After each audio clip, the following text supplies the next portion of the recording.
Assalamualaikum warahmatullahi wabarakatuh. Kembali lagi dengan saya Anissa Destira Ramadiat.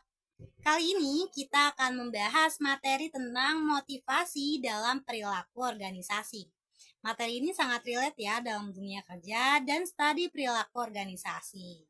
Nah, sebelum kita membahas ke topik yang lebih lanjut, kita harus tahu dulu nih apa definisi dari motivasi itu. Apa itu motivasi? Motivasi mempunyai banyak definisi. Salah satunya ada dari Abraham Maslow yang mengatakan bahwa motivasi adalah keinginan yang diarahkan oleh serangkaian kebutuhan yang hierarkis. Kebutuhan ini mulai dari yang paling dasar seperti kebutuhan fisiologis hingga kebutuhan yang lebih tinggi seperti aktualisasi diri. Motivasi adalah proses yang mempengaruhi arah, intensitas, dan ketekunan usaha individu menuju pencapaian tujuan tertentu. Elemen pentingnya dalam motivasi meliputi arah yang menentukan tujuannya, intensitas yang mengukur seberapa keras usaha yang dilakukan, dan ketekunan yang menunjukkan berapa lama seorang dapat mempertahankan usahanya. Selanjutnya, kita akan membahas tentang teori-teori motivasi. Terdapat beberapa teori motivasi yang terkenal. Pertama, ada teori kebutuhan Maslow yang mengelompokkan kebutuhan manusia dalam 5 tingkatan. Pertama ada fisiologis, lalu kedua ada keamanan, ketiga ada sosial, keempat ada penghargaan, dan kelima ada aktualisasi diri. Lalu teori keduanya ada dari teori dua faktor punya Herzberg yang membedakan antara faktor pemeliharaan yang dapat menyebabkan ketidakpuasan dan faktor motivator yang dapat meningkatkan kepuasan. Terakhir ada teori Max Schellen yang menyatakan bahwa kebutuhan akan pencapaian, kekuasaan, dan afiliasi merupakan pendorong utama perilaku manusia. Kita masuk ke teori hierarki kebutuhan Maslow.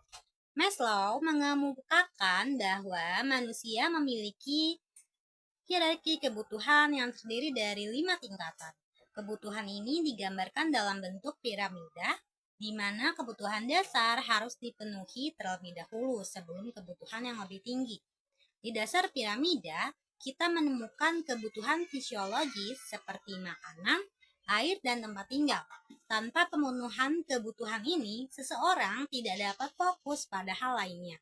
Setelah kebutuhan fisiologis, ada kebutuhan akan keamanan.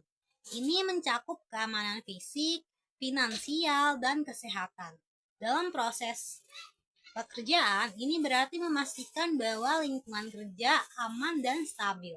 Selanjutnya adalah kebutuhan sosial, yaitu kebutuhan untuk berhubungan dengan orang lain, merasakan rasa memiliki, dan menjadi bagian dari kelompok. Kebutuhan ini bisa dipenuhi melalui interaksi positif dan membangun hubungan yang baik dengan rekan kerja. Kemudian, ada kebutuhan akan penghargaan yang mencakup pengakuan, penghargaan, dan pencapaian. Penghargaan ini bisa berupa promosi, penghargaan karyawan, atau bahkan pujian langsung dari atasannya. Terakhir, di puncak piramida adalah kebutuhan akan aktualisasi diri, yaitu keinginan untuk mencapai potensi seseorang dan melakukan apa yang mereka rasakan paling berarti. Dalam lingkungan kerja, ini bisa diartikan sebagai peluang pengembangan pribadi dan profesional, serta kesempatan untuk berkontribusi secara signifikan pada organisasi. Lalu, ada teori dua faktor dari Herzberg. Herzberg membedakan antara faktor pemeliharaan seperti gaji dan kondisi kerja yang dapat menyebabkan ketidakpuasan jika tidak terpenuhi, dan faktor motivator seperti prestasi dan pengakuan yang dapat meningkatkan kepuasan kerja dan motivasi. Dengan memahami perbedaan ini, manajer dapat menciptakan lingkungan kerja yang tidak hanya bebas dari ketidakpuasan, tetapi juga penuh dengan motivasi. Ada beberapa hal yang dapat dilakukan manajer pada dua faktor tersebut.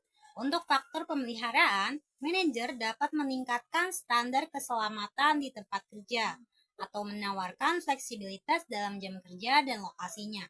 Bisa juga meningkatkan lingkungan kerjanya seperti AC yang baik, dispenser air, dan toilet yang bersih, atau juga dapat menyediakan keamanan melalui manfaat kesehatan dan lainnya.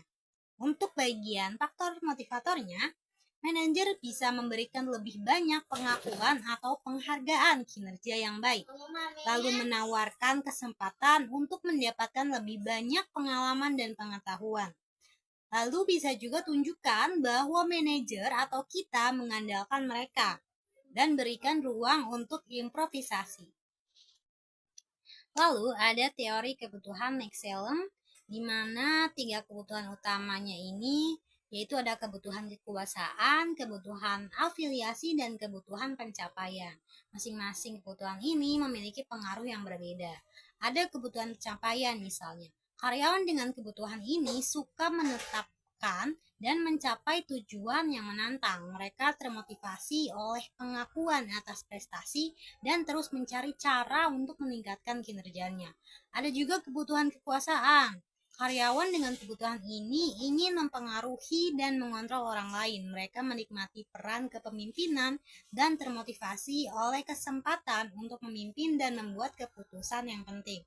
Atau juga kebutuhan afiliasi, yang mana karyawan dengan kebutuhan ini mencari hubungan interpersonal yang hangat dan akrab. Oleh kesempatan itu bekerja sama dan merasa diterima oleh. Akan banyak sekali cara dan ide untuk memotivasi kinerja karyawan di tempat kerja. Namun umumnya kita bisa meningkatkan 3 hal berikut, yaitu motivasi di tempat kerja dapat ditingkatkan dengan menciptakan lingkungan kerja yang mendukung, bisa memberikan pengakuan dan penghargaan yang adil, dan menyediakan peluang pengembangan diri. Ketika karyawan merasa dihargai dan memiliki kesempatan untuk berkembang, mereka cenderung lebih termotivasi dan produktif. Beberapa praktik terbaik untuk meningkatkan motivasi termasuk memberikan tujuan yang jelas, memberikan umpan balik yang konstruktif, dan menciptakan rasa memiliki di antara karyawan. Dengan menetapkan tujuan yang jelas, karyawan tahu apa yang diharapkan dari mereka. Umpan balik yang konstruktif membantu karyawan mengetahui apa yang mereka lakukan dengan baik dan di mana mereka dapat meningkatkannya. Rasa memiliki membuat karyawan merasa menjadi bagian dari suatu yang lebih besar daripada diri mereka sendiri. Dengan begitu, praktik ini akan meningkatkan motivasi terhadap karyawan. Berikut adalah beberapa kesalahan umum yang sering dilakukan dalam upaya memotivasi karyawan. Misalnya, tidak mendengarkan karyawan, memberikan penghargaan yang tidak tepat, dan mengabaikan kebutuhan individu. Mendengarkan karyawan adalah langkah penting dalam memahami apa yang benar-benar memotivasi mereka. Lalu, penghargaan yang tidak tepat bisa menjadi bumerang jika tidak sesuai dengan apa yang dihargai oleh karyawannya. Mengabaikan kebutuhan individu juga dapat membuat karyawan merasa tidak dihargai dan tidak dimengerti loh. Nah, sebagai kesimpulannya, motivasi adalah elemen penting dalam perilaku organisasi yang mempengaruhi kinerja dan produktivitas karyawan. Dengan memahami teori-teori motivasi dan menerapkan praktik terbaik, manajer dapat menciptakan lingkungan kerja yang mendukung dan memotivasi.